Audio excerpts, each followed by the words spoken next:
Hey guys, how's it going? Danconia here, and welcome back to the Overwatch League Roundup. And the first of our introductions today, we're going to look at the Atlanta Reign. These introductions will be done in alphabetical order, so the next one should be the Boston Uprising if I've got that order correct. Again, bear with me, it's early in the season.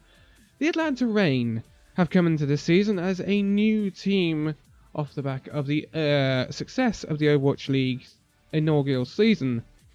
They are obviously situated in Atlanta, and they've got quite an interesting roster. They will play in the colours of a light grey, black to dark grey, and a burgundy-ish red. It's kind of confusing. Their roster is made up of Erster, who is on DPS, Nalar, who's on DPS, Daco, who is on the flex tank role, Gator, who is two-way with their contenders team, who are called the Atlanta Academy, more on them later, Pokepo, who is also the main tank along with Gator, Kodak, who is a support, and Massa, who is a support. Their organization, they are owned by Cox Enterprises, who also own their academy team. Their organization is made up of Paul Hamilton, who is their CEO and general manager, Injustin, who is their Director of Marketing and Communications, Sephi, who is their head coach, Silence, who is their assistant coach, Sasores, who is their player development coach, Danny, who is their data analyst, Dongmin, who is their translator, and Fran, who is their streamer. So, as you can kind of guess, they need a translator. That's what Dongmin is there for, i.e. this is a diverse roster. Now, let's take a look at them, shall we? Let's start off with Massa. Massa is Finnish. He's from Finland. Get to it. He was playing for Team Giganti prior to joining the Atlanta Reign. Team Giganti, obviously very successful in Contenders EU. They have not been as hot as of late. They are still right up there amongst the best teams in Europe, but they're not winning it outright like they did pre-Overwatch League era, pre Contenders remake. They are not as strong as they used to, but they're still a very strong team. Massa is a very, very good player, and well worth his spot on the Atlanta Reign. I'm sure he'll be very good for them. He is well known for his Lucio and his Mercy play. Part of Team Giganti, he did also play for Nerf Gaming before that as well. Alongside him in the support role, you've also got Kodak. Now, Kodak may ring a few bells from if you watch the qualifiers for the Overwatch World Cup this year.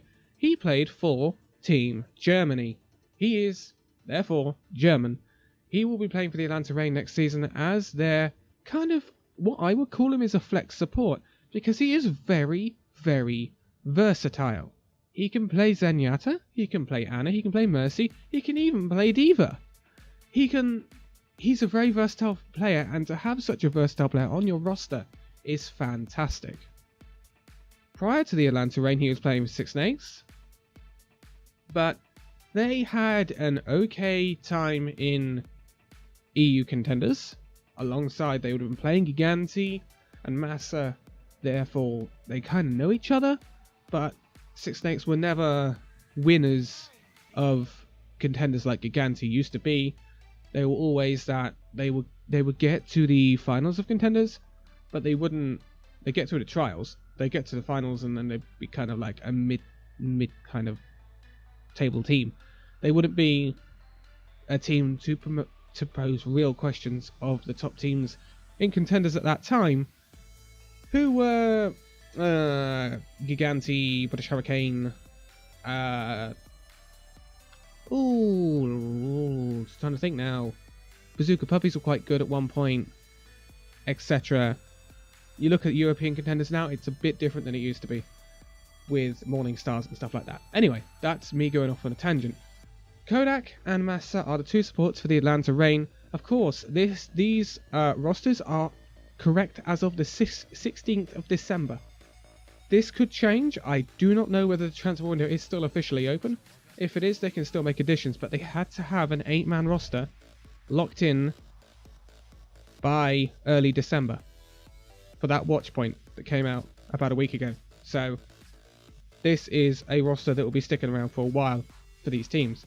Not just Atlanta Reign, all of them, including the teams that were there last season. So that is that. Kodak and Master will be the supports for Team Giganti, for Atlanta Reign. So, tank line. This is where it gets interesting. We move to South Korea to start off the tank line for Atlanta Reign with Pokpo.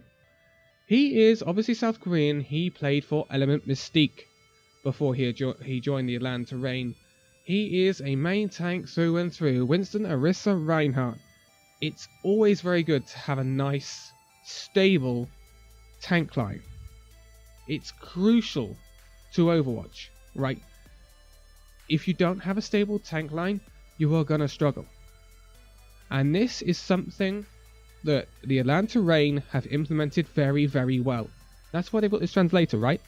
Because I'm going to link Pokpo with the Flex tank, the Diva player, Daco, also coming from Element Mystique. Very good move. Very impressed with this move, Atlanta Reign. That means you know your stuff. Two very good signings. Why? Element Mystique are a very good Korean team. Not quite as good as Runaway. Runaway, we will have a discussion right at the end of these videos about Runaway. But Element Mystique was still very good in Korea. And to have two tank players, the Flex tank and the main tank, who know each other inside and out, have played together for a while before they come into the Overwatch League, that is fantastic. You get the synergy like you do with Gesture and Fury. Not so much with Seoul Dynasty's roster because that kind of fell apart. But you get that sort of that cooperation between main tanks. If your tank line is good, generally you've got a good team, providing you've got the DPS that can even do decently. Just decently. Just do what's expected of them. They don't have to do crazy carrying plays. They don't have to do even the extortionate plays like Birdring, Prophet, Pine, Libero, Sabiobi, Carpe. They don't have to do that. But if you have a tank line that's stable and good, as long as they pull their weight, you'll be fine. You'll be a decent team. So it's good to see that Pokpo, along with Daco, coming from Element Mystique, that's a really good tank line. I'm really impressed with that tank line. Now let's not overlook their second option of the main tank. Coming from the United States, Blake Scott, i.e. Gator. Gator will be a two-way player for the Atlanta Reign, alongside their contenders team Atlanta Academy. He is well known for his Reinhardt and Winston. Not so well known for his Orisa, which is not too good, but Orisa is a niche pick. She is good in some circumstances, but most of the time you're either going to be playing Ryan or Winston. And with the changes coming through now, not quite making it into contenders right now, but with it making it into the game right now, we could be seeing more Winston. So, rather than the Reinhardt Goats comp. Talking of Goats, Blake Scott, good old Gator, was part of Goats. Now, Goats was an interesting team. Goats is what came up with this whole flippin' thing. This comp, they were the first to run it, they were the ones to master it. And funnily enough, Goats has something in common with the Overwatch League already, because one of their ex-players, he was just a stand-in, but that was XQC. Last team he played for competitively was Goats. Goats no longer exists, by the way. So that is the tank lineup for the Atlanta Reign. Then we move on to the juicy bits, the DPS. So, Nala, Russian. He comes from last night's leftovers. More on last night's leftovers in a minute, because we've got to talk about them. But, interesting thing about Nala. He's a very good player. Likes his hit scan, McCree, Tracer, Widowmaker. That is a solid lineup right there. But he has experience. He has been playing pro, right? Inverted commas, pro. He's been playing in top teams since 2016. He is experienced. The only problem is, he's not quite Overwatch League experienced. He has always been hanging around contenders and slightly lesser teams. He has not been playing in the Overwatch League. He is new to the Overwatch League. I wish him all the best. Nalar will be a hit scan DPS for Atlanta Reign. Then we move on to Erster. He is the third Korean as part of the Atlanta Reign squad. Not part of Element Mystique though. He came from Lucky Future Zenith. This is interesting because he's going to have quite some adjusting to do, but he does have some Koreans in the tank line to relate to, which is really, really good. I like how this squad's built. Yeah, it's not a full Korean squad, it's not a full American squad, it's not a full EU squad, but it's kind of stable, even though you're going to have different languages and I'd love to see how this works. I really do. Erster is well known for his Genji, Pharah and Soldier play. I'm not sure he's going to be playing too much Soldier 76, with a name I'm going to mention in a minute, but he is their projectile player, and their projectile DPS for the Season 2 of the Overwatch League. I wish him all the best. He had a good time with Lucky Future Zenith in China. Yes, he's Korean, but Lucky Future Zenith are a Chinese contenders team, and they did win contenders last year, Lucky Future Zenith. So, that's really good. Looking good for that season. Then we come to their last player. I saved the best and possibly the most controversial till last. Welcome back to the pro Overwatch scene, Defran. Oh, Defran. What do we say about you? The burger flipper himself. Well known for his Soldier 76. Defran was the OG of Pro Overwatch. He originally played for Selfless Gaming. He was at that time, the best hit scan player in the world. You have to say. He is Danish. He is insane. If anyone, I would imagine, if anyone is going to play Soldier 76 on this roster, it will be Defran. Surely. Right. He used to work at McDonald's. You'll know that if you go and see his notes on his stream. That's why he used the name Burger Flipper at one point. He is not only just known for his Soldier 76, he is a blindingly good tracer. He also can play a bit of Sombra. He likes his McCree. He can also play Widowmaker as well, but his go-to are Tracer and Soldier 76. He is also known for his Torbjorn, but I don't think he's going to be playing much Torbjorn. Now, so we address the elephant in the room. He played for Selfless Gaming in 2017. In July of 2017, Defran was suspended from Selfless Gaming. He made some bad moves on a stream with Torbjorn, and he is remorseful for that, and you've got to hand it to him. It's like, he said that the stresses of scrimming constantly for Selfless Gaming grew weary on him and ultimately caused him to take some actions that he perhaps shouldn't have taken. But he's back. He started playing.